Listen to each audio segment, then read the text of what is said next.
Bismillahirrahmanirrahim. Assalamualaikum warahmatullahi wabarakatuh. Alhamdulillah. Alhamdulillah wa syukurillah. La haula wa la quwata illa billahil aliyyil adim. Alhamdulillahi rabbil alamin. Ikhwan wa akhwat fillah rahmatullah. Kita masih diberikan kesempatan oleh Allah untuk senantiasa menghambakan diri kepadanya dan sekaligus mengisi waktu-waktu kita dengan thalabul ilmi. Mudah-mudahan dengan thalabul ilmi ini Allah jadikan kita hamba-hambanya yang mulia baik dunia maupun akhirat. Amin. Amin ya rabbal alamin. Ikhwan wa akhwat fillah rahmatullah. Di kajian kita sebelumnya kita telah membahas masalah kenapa masih ada orang-orang yang senantiasa mengabaikan sholatnya. Masih ada orang yang malas dalam sholatnya. Maka pada kesempatan kali ini kita masih akan menyambung kajian kita terkait dengan sholat. Kenapa kita harus sholat? Itulah pertanyaan mendasar yang harus kita coba kaji, kita berikan pemahaman agar kita benar-benar sadar pentingnya dan urgensinya sholat buat kita sebagai orang beriman. Ikhwan wa akhwat fillah rahimatullah. Bicara masalah sholat, berapa banyak hari ini di antara teman-teman kita, orang-orang di luar kita, bahkan mungkin kita sendiri masih disulitkan dengan keberadaan sholat, masih merasa berat melaksanakan sholat. Sehingga ada pepatah atau syair atau lirik yang mengatakan, subuh kita kesiangan, zuhur kita kerepotan, asar di perjalanan, maghrib kita ketiduran, kemudian isya-nya pun kita kebablasan. Masya Allah.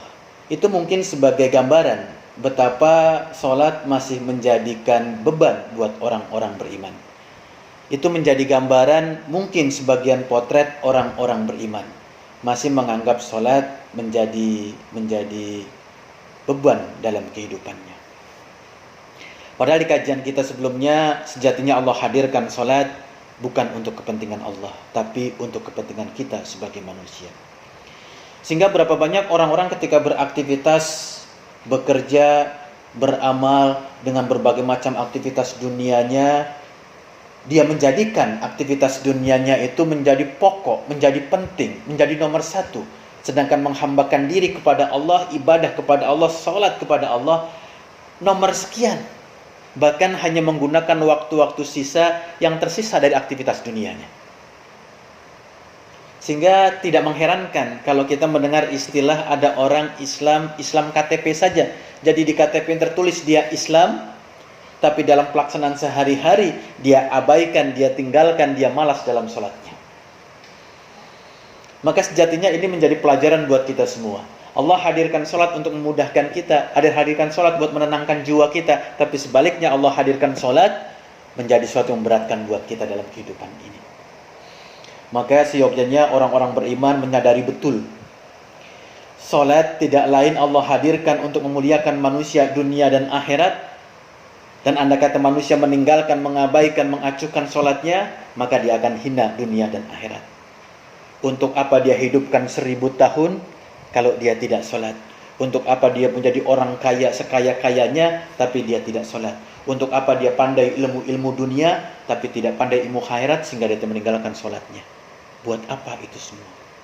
Maka coba perhatikan ikhwan wa akhwat fillah rahimatullah. Apakah tidak merasa bergetar hati kita? Apakah tidak merasa lunglai hati kita, badan kita, jiwa kita ketika nanti kita dihadapkan kepada Allah, dihadirkan kepada Allah, lalu Allah menanya, menghisap kita, menghitung kita, bagaimana sholat kita, bagaimana ibadah kita, bagaimana penghambaan diri kita kepada Allah. Padahal telah begitu banyak Allah berikan karunia kepada kita. Tidakkah kita terfikir dalam benak kita bagaimana perhitungan Allah nanti?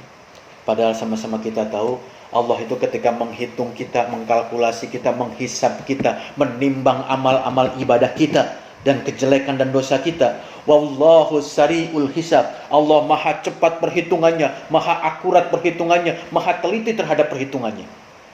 Maka kita khawatir, kita takut manakala kita kembali kepada Allah belum menghadirkan penghambaan, pengibadahan, dharma bakti yang sempurna kepada Allah Subhanahu wa taala.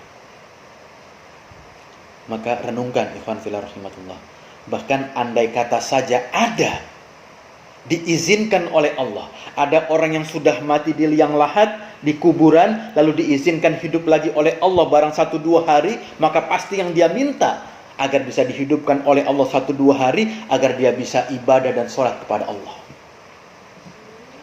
Dia diberikan kesempatan 1-2 hari untuk hidup kembali, agar dia bisa sholat dengan khusyuk. Agar dia dihidupkan 1-2 hari, agar dia bisa sholat dengan sungguh-sungguh kepada Allah. Andai kata manusia paham betapa besar manfaat sholat buat dirinya. Tapi kita masih diberikan waktu, diberikan usia, diberikan umur, seringkali lalai dalam sholat kita. Kita abaikan sholat kita bermalas-malasan dengan sholat kita. Padahal sejatinya, Masya Allah, 1 hari 5 waktu dalam sholat-sholat kita tidak sebanding, tidak sepadan, tidak sekufu dengan nikmat dan karunia yang Allah telah berikan kepada kita sepanjang usia kita, sepanjang umur kita. Bahkan andai kata dibandingkan dengan 1 hari 24 jam nikmat yang telah Allah berikan kepada kita, sholat kita 5 waktu tidak sebanding. Kita diberikan waktu oleh Allah 1 hari 24 jam, diberikan kemudahan dalam 1 hari itu, diberikan kesuksesan dalam 1 hari itu, diberikan kelonggaran dalam 1 hari itu, tidak sebanding dengan ibadah 5 waktu dalam sehari kita. Maka kalau orang paham dengan nikmat yang telah Allah berikan kepadanya, maka sholat itu sebagai bukti syukur dia kepada Allah Subhanahu wa ta'ala. Orang makin baik sholatnya, makin sempurna sholatnya, maka membuktikan dia bersyukur kepada Allah dengan syukur yang sempurna. Tapi sebaliknya, orang kalau diberikan nikmat, umur, usia, kelonggaran, apapun yang diberikan oleh Allah kepadanya, tidak tercermin dalam sholatnya, maka itu bukti kalau dia belum bersyukur kepada Allah Subhanahu wa ta'ala. Padahal kalau orang sudah benar-benar dia sholat, sempurna sholatnya, sungguh-sungguh dalam sholatnya, sebagai bukti dia bersyukur kepada Allah, wallahi demi Allah, Allah akan berikan kemudahan baginya. Bahkan la in syakartum wa azidanakum wa la in kafartum inna adzabi lasyadid. Kalau hamba-hambaku itu beriman kepada Allah, dia bersyukur terhadap nikmat yang telah aku berikan, maka aku tambahkan nikmat kepada mereka. Tapi sebaliknya, manakala dia mengkufuri, diberikan umur panjang, kesempatan, kelonggaran, kesuksesan, kemudahan dalam 1 hari 24 jam, dia tidak sholat 5 waktu, wala in kafartum inna adzabi lasyadid. Sungguh azabku sangat berat, sungguh azabku sangat pedih. Maka ikhwan wa akhwat fillah rahimatullah, salat merupakan pokok. Salat perkara penting.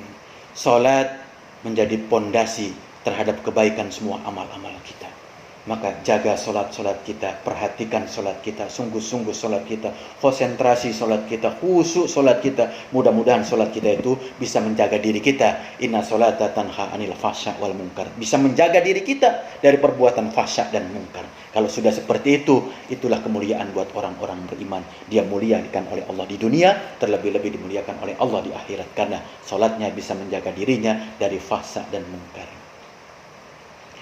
Ikhwan wa akhwatillah rahimatullah, coba kita perhatikan apa urgensinya, kenapa kita diperintahkan oleh Allah untuk sholat. Jadi pada kajian kita kali ini kita coba mengkaji kenapa Allah perintahkan sholat kepada kita orang beriman, kenapa Allah perintahkan kepada kita orang Islam untuk melaksanakan sholat. Apa sebabnya? Ikhwan wa akhwatillah rahimatullah, paling sedikit ada 4 sebab kenapa kita diperintahkan oleh Allah untuk melaksanakan sholat. Paling sedikit ada 4 alasan kenapa Allah perintahkan dan wajibkan kita untuk melaksanakan sholat. Paling sedikit ada 4 asbab kenapa kita diperintahkan oleh Allah untuk mengerjakan sholat.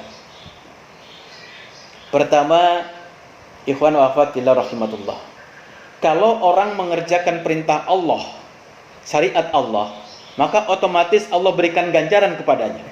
Kalau ada orang mengerjakan perintah Allah, Allah berikan ganjaran, yaitu pahala. Begitupun perintah sholat, syariat sholat, ketika dikerjakan sholat itu, maka diberikan ganjaran oleh Allah Subhanahu wa ta'ala. Dan ganjaran orang melaksanakan sholat, wallahi demi Allah, begitu besar, begitu agung, begitu mulia. Sampai-sampai sholat itu, ikhwan wa akhwat fillah rahimatullah, pernah suatu ketika Rasulullah SAW bersama dengan para sahabatnya. Lalu Rasulullah SAW bertanya kepada para sahabatnya, Dan ini satu bagian metode bagaimana Rasul mentarbiyah, mendidik para sahabatnya dengan cara bertanya kepada sahabat-sahabatnya, nanti dia menjelaskan tentang pertanyaan itu. Ini pun seharusnya bisa menjadi contoh buat kita manakala kita ingin berdakwah, menyampaikan kebenaran, banyak metode yang bisa kita gunakan. Bisa dengan cara kita sharing dengan orang lain, bertanya dengan orang lain, menyampaikan secara langsung pada orang lain. Banyak tahapan, banyak cara yang bisa kita tempuh dengan melihat situasi dan kondisinya. Nah, Rasul melihat para sahabatnya, bertanya kepada para sahabatnya, wahai sahabat-sahabatku, andai kata ada seseorang punya rumah di satu tempat, lalu di depan rumahnya itu, andai kata dia buka pintunya, itu ada telaga yang besar, ada danau yang besar, ada kumpulan oase yang besar di depan rumahnya.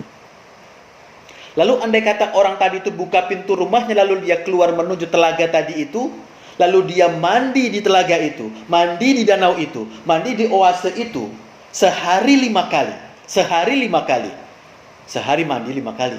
Pagi mungkin, siang, sore, bahkan malam, dia mandi setiap kesempatannya. Lalu Rasul bertanya, andai kata orang tadi keluar menuju telaga dan mandi selama 5 kali dalam sehari, kira-kira masih adakah tersisa kotoran pada dirinya? Lalu sebagian sahabat ada yang mengatakan iya, ada yang mengatakan tidak. Lalu kata Rasulullah, sesungguhnya orang yang mandi 1 hari 5 kali, wallahi demi Allah, insya Allah kotoran dalam dirinya hilang, bersih, terhapus dengan 5 kali dia mandi di telaga tadi itu.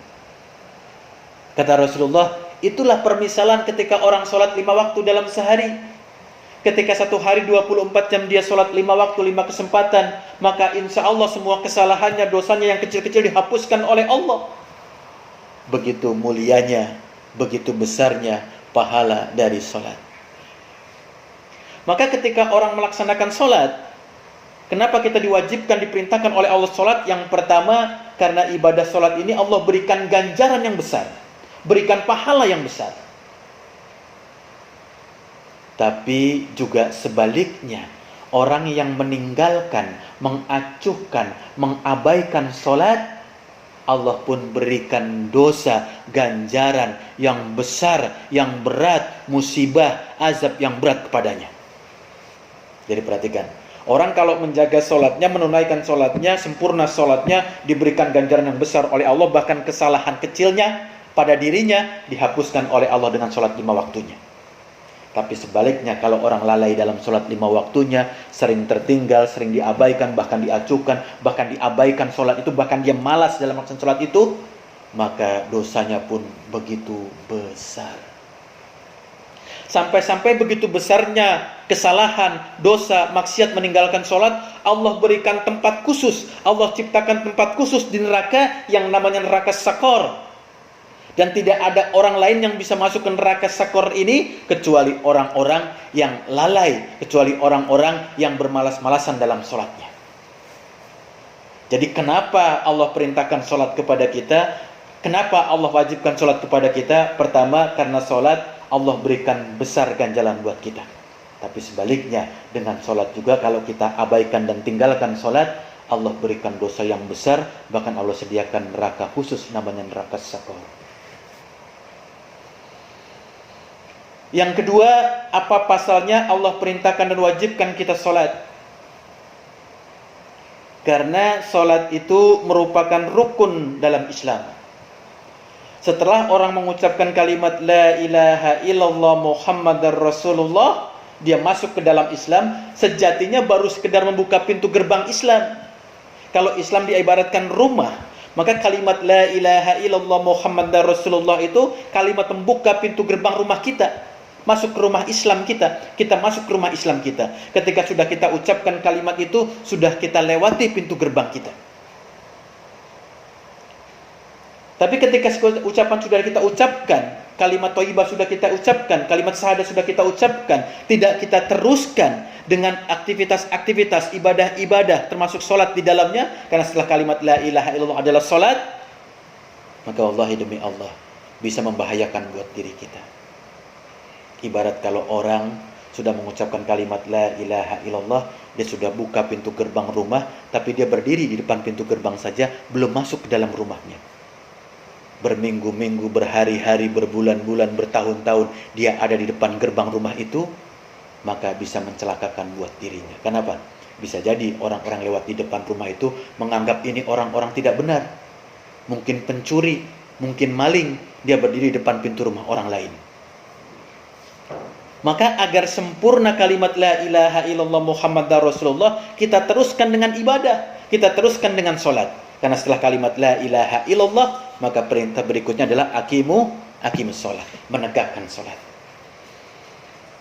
Nah, jadi ini rukun Islam yang orang baru disebut dirinya Islam kalau dia menjalankan rukun-rukun tadi itu. Rukun kalimat syahadah, rukun mengerjakan sholat, zakat, saum, haji. Kalau itu semua dilaksanakan, maka Islamlah dia. Kalau ada satu yang tidak dikerjakan, maka belum Islamlah dia. Maka ini bagian dari rukun Islam. Allah ingin menjaga kita agar kita masuk dalam koridor orang-orang beriman, koridor orang-orang Islam dengan cara melaksanakan sholat. Maka sholat merupakan rukun dalam Islam. Allah hadirkan sholat untuk menjaga kita agar keimanan kita, Islam kita tetap terjaga dengan melaksanakan sholat. Jadi kenapa Allah perintahkan sholat? Kenapa Allah wajibkan sholat? Kenapa Allah perintahkan semua kita untuk melaksanakan sholat? Pertama, karena ini perintah Allah yang ada kebaikan di dalamnya. Ada pahala, tapi pun juga ada dosa di dalamnya kalau kita tinggalkan sholatnya. Lalu yang kedua, ternyata sholat ini merupakan rukun dalam Islam. Orang baru disebut dia Islam kalau dia melaksanakan sholat. Bahkan banyak hadis yang menceritakan kepada kita batasan orang itu beriman atau tidak beriman, muslim atau kafirkah dia, apakah dia meninggalkan sholatnya. Kalau dia tinggalkan sholatnya secara jahdan, secara tegas, secara yakin dia tinggalkan sholatnya, maka keluar dari keimanannya. Maka ukuran orang beriman tidak beriman adalah sholat, bukan KTP. Jadi kalau dia tinggalkan sholatnya walaupun tertulis di KTP-nya Islam, Muslim, tetap dia tidak bernilai di hadapan Allah. Maka ini merupakan rukun dalam Islam yang harus kita jaga agar terjaga juga keislaman kita. Yang ketiga, apa alasan utama Allah mewajibkan kita melaksanakan sholat, memerintahkan kita melaksanakan sholat? Ternyata sholat itu menjadi ukuran kebaikan seseorang. Baik buruknya seseorang tergantung nilai sholatnya. Baik buruknya seseorang tergantung kualitas sholatnya. Baik sholatnya, baik juga amal-amal yang lain. Buruk sholatnya, buruk juga amal-amal yang lainnya. Maka sholat menentukan baik dan buruknya seseorang. Maka zaman Rasulullah, para sahabat, tabi'in sangat mudah untuk melihat orang. Ini orang baik atau ini orang tidak baik. Lihat apanya? Lihat sholatnya. Bagaimana dia menjaga sholat, dan bagaimana dia melaksanakan sholat, bagaimana sungguh-sungguh dia mengerjakan sholat. Itulah cerminan dia orang baik atau tidak baik dalam kacamata Allah. Maka sampai-sampai ikhwan wa akhwat fillah rahmatullah, Umar bin Khattab dalam satu atsarnya pernah berkata kepada sahabat-sahabat yang lain. Apa kata Umar bin Khattab dalam satu atsarnya? Wahai sahabat-sahabatku, jangan pernah engkau angkat seseorang menjadi pejabat kalau dia melalaikan sholatnya. Perhatikan, Umar bin Khattab pernah berpesan kepada para sahabat-sahabat yang lain.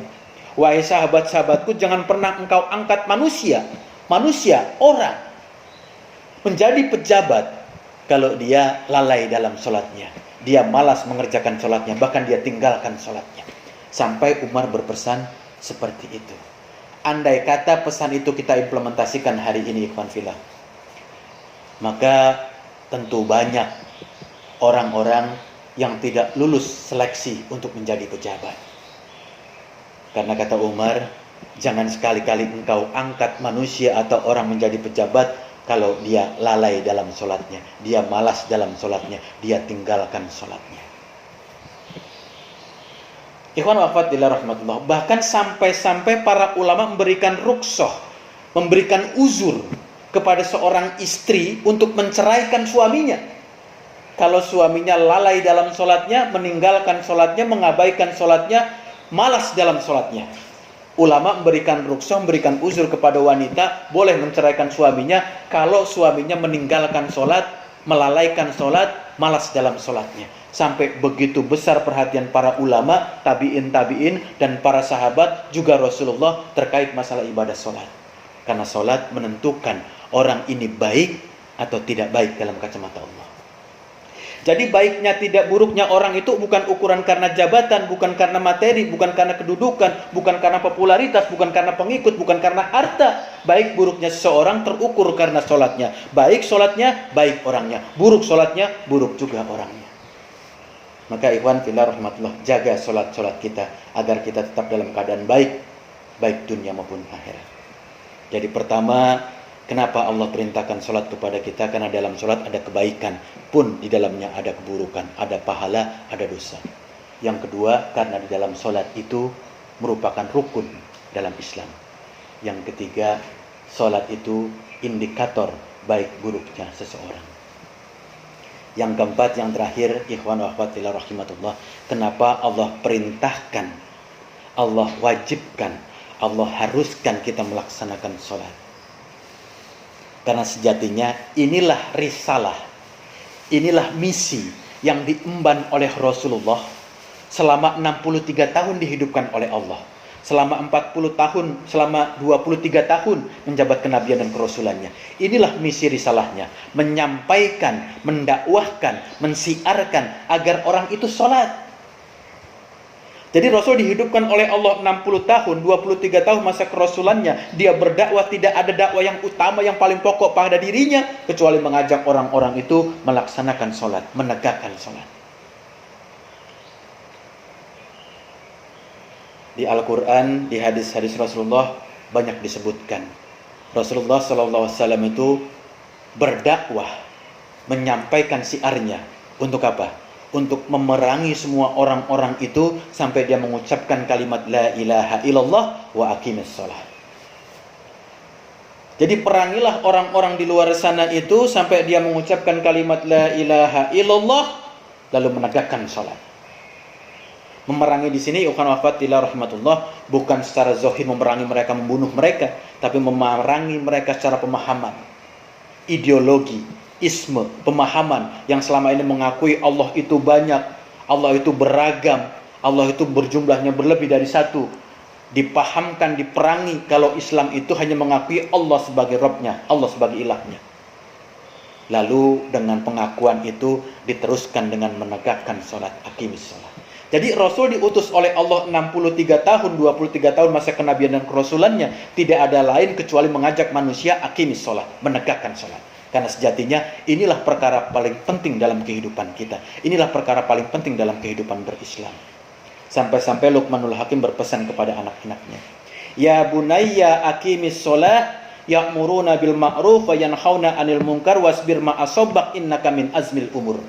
Hai hamba-hambaku, hai anak-anakku, hai keturunanku, sembahlah Allah semata, jangan sirikkan dia dengan apapun juga, lalu tegakkan sholat, mengajak orang kepada yang ma'ruf, mencegah kepada yang mungkar, dan bersabar kepada apa ujian-ujian Allah berikan kepada kita. Innaka min azmil umur. Sungguh itu semua adalah perkara yang paling penting. Jadi setelah kita beriman kepada Allah kemudian menegakkan sholat, kata Luqmanul Hakim kepada anak-anaknya, inilah perkara yang paling penting dalam kehidupan kita. Jadi pahami sekali lagi, refresh sekali lagi pada pemahaman kita, hati kita, pikiran kita. Ternyata yang paling penting dalam kehidupan ini bukan harta kita, bukan dunia kita, bukan materi kita, bukan uang kita, bukan bisnis kita, bukan tijarah kita, bukan perniagaan kita, bukan urusan dunia. Tapi yang paling penting dalam kehidupan dunia ini adalah sholat.